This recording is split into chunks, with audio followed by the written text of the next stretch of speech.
अस्सलाम वालेकुम नाज़रीन, आप देख रहे हैं ZH न्यूज़ में हूँ ज़हीर अहमद। नाज़रीन, ख्वाजा आसिफ साहब और नून लीग की सूरत हाल, इमरान खान साहब ने जब से जलसा मनसूख किया है, उनके बयानात पूरी नून लीग के किस कदर परेशानी का शिकार हैं। हर रोज़ एक नया बयानिया लेके आते हैं, उसके ऊपर बात करेंगे। और ख्वाजा आसिफ साहब ने जो बात की उस पर बात करेंगे।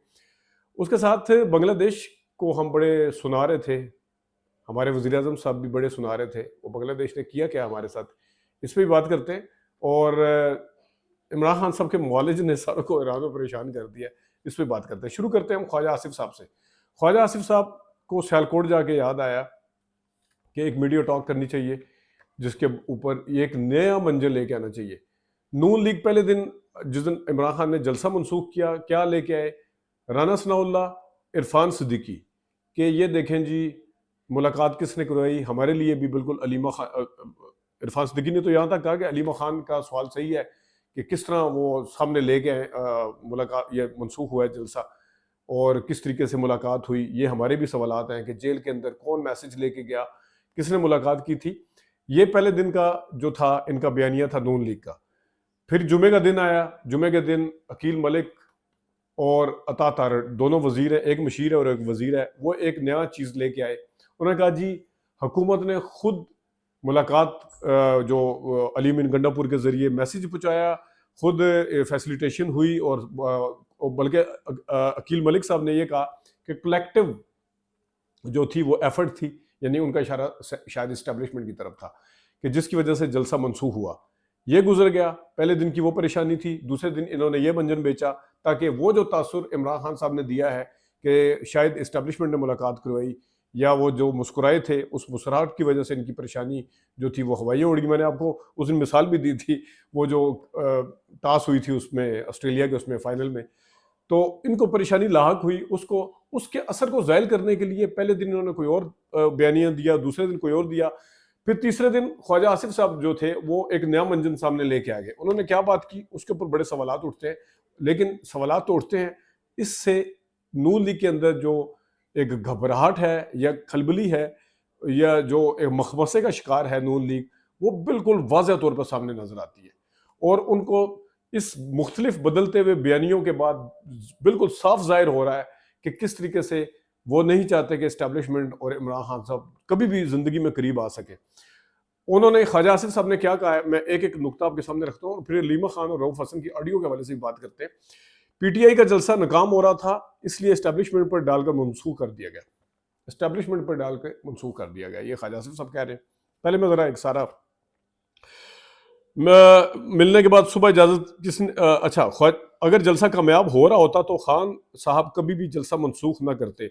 और जाली नुमाइंदा जो है आजम स्वाति, इस्टेब्लिशमेंट बनकर सुबह 7 बजे चला गया। आजम स्वाति काफ़ी अरसे से गायब था। जनाब, आजम स्वाति जो था, अगर नुमाइंदा बन के गया, उनको किसी ने इजाज़त दी, किसी ने अंदर भेजा होगा, किसी ने ग्रीन सिग्नल दिया होगा, कुछ ना कुछ तो कहा होगा ना। अब आप आजम स्वाति साहब के हवाले से ये कह रहे हैं, तो अकील मलिक साहब कह रहे हैं गवर्नमेंट ने वो किया था, उधर वो अली मिन गंडापुर साहब वो कहते हैं, फिर कलेक्टिव एफर्ट भी कहते हैं। आगे क्या कहते हैं, जलसा मनसूख करने में एस्टेब्लिशमेंट का कोई किरदार नहीं था। ख्वाजा आसिफ, जलसा मनसूख करने में एस्टेब्लिशमेंट का कोई किरदार नहीं था। अकील मलिक जो हैं वो बिल्कुल शहबाज शरीफ साहब के दाएं और बाएं बाजू समझे जाते हैं। इस वक्त वो मीडिया के ऊपर आ रहे हैं और इस वक्त पॉलिसी बयान वो देते हैं। उन्होंने आगे कहा, और अता तारड़ साहब जो कि आपके तर्जमान हैं, अता तारड़ साहब ने कहा कि गवर्नमेंट का फैसला था। उन्होंने कहा कलेक्टिव एफर्ट थी। अकील मलिक साहब ने कहा कि कलेक्टिव एफर्ट थी, उनका इशारा यानी कि एस्टेब्लिशमेंट की तरफ था। और शहजाद इकबाल ने बकायदा उनसे पूछा भी था कि आपका इशारा उस तरफ है, तो ये एक कलेक्टिव एफर्ट थी। अच्छा, फिर क्या कहते हैं, जेलों की गुफ्तगू सीगा राज नहीं रहती। अब जब मैं जेल में था, ख्वाजा आसिफ साहब कह रहे हैं, तो वहाँ 16 कैमरे लगे हुए थे। वो कह रहे हैं कि जेल में जो भी गुफ्तगू हुई होगी वो सामने आ जाएगी। तो अभी तक तो वो साल हो गया, कोई इस किस्म की गुफ्तगू सामने नहीं। ज़ाहिर है इमरान खान साहब वहाँ पे खामोशी के साथ तो नहीं बैठे हुए, बात तो करते होंगे। इस तरह का अगर कोई चीज़ होती, और फिर ये वाली जो गुफ्तगू आप कह रहे हैं वो आएगी, देखते हैं वो आती है कि नहीं आती सामने। लेकिन 9 मई के वाकयात का मास्टरमाइंड कौन था, स्क्रिप्ट किसका था, अब राज अफशां हो रहे हैं। अलीमा और रऊफ हसन की गुफ्तगू बहुत सारी बातें बता रही है। वाह ख्वाजा साहब, 1 साल हो गया है, 1 साल से आप बयानियां बना रहे हैं कि इमरान खान साहब ने 9 मई करवाया, मिलके करवाया। अब आप कह रहे हैं, अब आपके पास सिर्फ सबूत क्या है बताने के लिए कि जनाब अलीमा खान और रऊफ हसन ने जो गुफ्तगू की थी वो है। तो फिर अगर आप बात यहाँ पे आकर रुक गई है रऊफ हसन और इलीमा खान की गुफ्तगू, फिर तो आप मेरे ख्याल में इस केस को रहने दें, इसको ठप ही कर दें तो बेहतर है।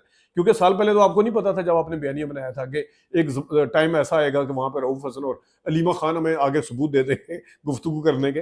तो बिल्कुल बेसरोपा के जो कहते हैं ना, बगैर किसी सर पैर के ये चीज़ें कही हैं इन्होंने। और पाकिस्तान में उनकी मकबूलियत कम हो रही है, लेकिन बैरून दुनिया में सऊदी मिशन जारी है।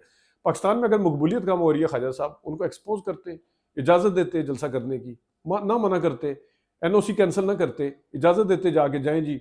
यानी कि पहले आपने उनकी एनओसी मनसूख करके इजाज़त वापस ली कि इजाज़त नहीं है, फिर जो वो ज़बरदस्ती जलसा करने आ रहे थे, फिर उसमें आपने बकौल आपके इशारों के सहूलतकारी भी दी। इतना खौफ था जलसे का, और एक तरफ आप कह रहे हैं कि मकबूलियत कम हो रही है। आगे जो है ये तो है रऊफ हसन साहब और उनके हवाले से। फिर जरदारी और मौलाना ने 2 ताई अक्सरियत के लिए मुलाकात की है। महमूद अचकज़ई साहब कह रहे हैं कि जरदारी और मौलाना ने 2 ताई अक्सरियत के लिए मुलाकात की है, और मौलाना साहब के ज़राए भी बता रहे हैं कि 2 ताई अक्सरियत के हवाले से ही जरदारी साहब ने बात की थी, लेकिन मौलाना साहब ने जवाब दे दिया। मैंने कल की वीडियो में कहा था, वैसे तो मौलाना साहब अपना पैंतरा बदलते रहते हैं, लेकिन इस वक्त उनके हाथ कुछ नहीं है, उनको ऑफर करने के लिए गवर्नमेंट के पास कुछ नहीं है। 2 वज़ारतें तो वो लेंगे नहीं।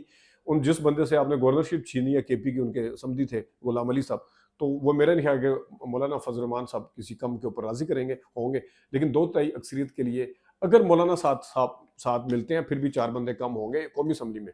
सेनेट में तो इससे ज़्यादा तादाद चाहिए, 65 सीटें चाहिए, 65 वोट चाहिए। सेनेट से इनके पास 53 है, तो वहाँ पे जाके तो और ज़्यादा मसला खड़ा होगा। लेकिन 2 ताई अक्सरियत के वाले। अब मैं आता हूँ बांग्लादेश। बांग्लादेश ने ऐसा हैरान किया है, ना तो उनकी क्रिकेट के ऊपर सियासी हालात वहाँ के असर करते हैं, वो किस तरीके से उल्टा उनके हमारे खिलाड़ियों के ऊपर सियासी हालात भी असर कर जाते हैं। मुल्क की हालात ठीक नहीं है जी, इसलिए खिलाड़ी परफॉर्म नहीं कर सके, ये हालत ठीक नहीं है, फलां की हालत ठीक नहीं थी। उनके ऊपर किसी चीज़ का उन्होंने उल्टा रिकॉर्ड बना दिया पहले आगे। मतलब जिंदगी में जो अचीवमेंट नहीं कर सके थे, वहां पे सियासी हालात तब्दील हुए, उन्होंने वो एक रिकॉर्ड बना दिया। एक पहली बात तो ये। दूसरी बात जनाब, ये जो आर्मी चीफ साहब भी और शहबाज शरीफ साहब भी लगे हुए थे, वो बंगाली बांग्लादेश में ये हो गया वो हो गया, वो देखें जी उधर कुछ भी नहीं हुआ। उधर उन्होंने 2 दफ़ा जो है एक किस्म का वो अपने आप को आज़ाद करवाने की कोशिश की, और अब तीसरी दफ़ा तो इन्होंने आके मैच जीत लिया। कोई असरात उनके ऊपर उस तरह के नहीं है। जो हम बयानियाँ या हम जो बयान देने की कोशिश कर रहे थे, हम ये मोहसिन नकवी साहब, मैं तो 2-3 वज़ारत दाखिला, शेर रशीद साहब जब वज़ीर दाखिला थे, उससे पहले राना सनाउल्लाह भी रहे हों, वो कहते थे सर खुजाने की फुर्सत नहीं होती वज़ीर दाखिला के पास। सबसे मसरूफ वजारत जो होती है वो वजारत दाखिला की होती है। वो पता नहीं क्या क्या सिक्योरिटी के सारे इंतजाम, पुलिस को देखना और अंदर वहाँ पे देखना, मॉनिटरिंग करना सारी वो होता है। और ये यहाँ पे क्रिकेट बोर्ड के चेयरमैन का ओहदा लेके बैठे हो, तो खाक परफॉर्मेंस होगी। आपको क्या पता है क्रिकेट का होती क्या है क्रिकेट, और आपको क्या पता कि आपने क्या करना। आप जो अंदरूनी मामला चल रहे हैं, मसाइल चल रहे हैं, वो मसाइल पैदा करने वाले भी आप हैं। आपको पता कख नहीं है, और आगे जनाब साफियों और खिलाड़ियों के ऊपर हुकूमत करने की कोशिश कर रहे हैं, अपनी चलाने की कोशिश कर रहे हैं। तो जब उन खिलाड़ियों के ऊपर अपनी चलाने की कोशिश करेंगे, ग्रुपबंदी तो फिर होगी। कोई खुशामद करने के लिए आपके साथ जुड़ जाएगा, कोई कुछ करेगा। वजारत दाखिला संभालें या फिर क्रिकेट बोर्ड का वो संभाले, ये आप 2 जगह जब काम करेंगे, ना तो आपसे वजारत दाखिला सही तरह चलनी है, और ना ही आपने यहाँ पे क्रिकेट के अंदर कोई मार का सर अंजाम देना है। नाज़रीन, ये कुछ चीज़ें थी जो आपसे डिस्कस करनी थी। अभी तक के लिए इतनी। इजाज़त दीजिए। अल्लाह हाफ़िज़।